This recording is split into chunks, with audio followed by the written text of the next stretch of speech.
டெல்லியில் இயக்குனர் அமீரிடம் நடத்தப்பட்ட விசாரணையின் போது அவருடைய செல்போன்கள் ஆய்வுக்கு உட்படுத்தப்பட்டிருப்பது தெரியவந்துள்ளது. கூடுதல் விவரங்களை நம்முடைய சிறப்பு செய்தியாளர் கோகுலிடம் கேட்கலாம்.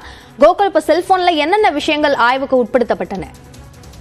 போதைப் பொருள் கடத்தல் வழக்கில் ஜாஃபர் சாதிக் கைது செய்யப்பட்டு சிறையில் அடைக்கப்பட்டுள்ள நிலையில் ஜாஃபர் சாதிக்கோடு தொடர்பில் இருந்ததாக இயக்குனர் அமீருக்கு போதைப் பொருள் தடுப்பு பிரிவு அதிகாரிகள் விசாரணைக்கு ஆஜராக சம்மன் அனுப்பியிருந்தார்கள். நேற்றைய தினம் டெல்லியில் இருக்கக்கூடிய மத்திய போதைப் பொருள் தடுப்பு பிரிவு அலுவலகத்துல இயக்குனர் அமீர் ஆஜரானார்.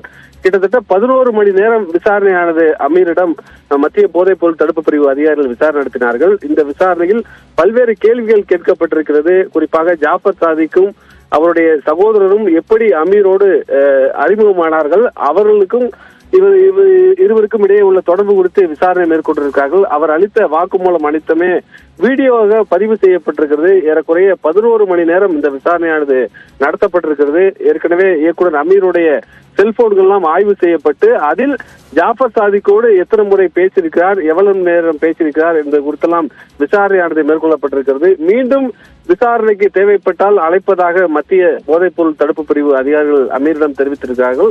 அமீர் டெல்லியில் இருந்து சென்னை திரும்பி இருப்பதாகவும் 2-3 நாட்கள் கழித்து செய்தியாளர்களை இந்த விசாரணை குறித்து சந்தித்து விளக்கம் அளிக்க இருப்பதாக இயக்குனர் அமீர் தெரிவித்திருக்கிறார். நேற்றைய தினம் 11 மணி நேரம் நடத்தப்பட்ட விசாரணை முழுவதும் வீடியோவாக பதிவு செய்யப்பட்டுள்ளது குறிப்பிடத்தக்கது.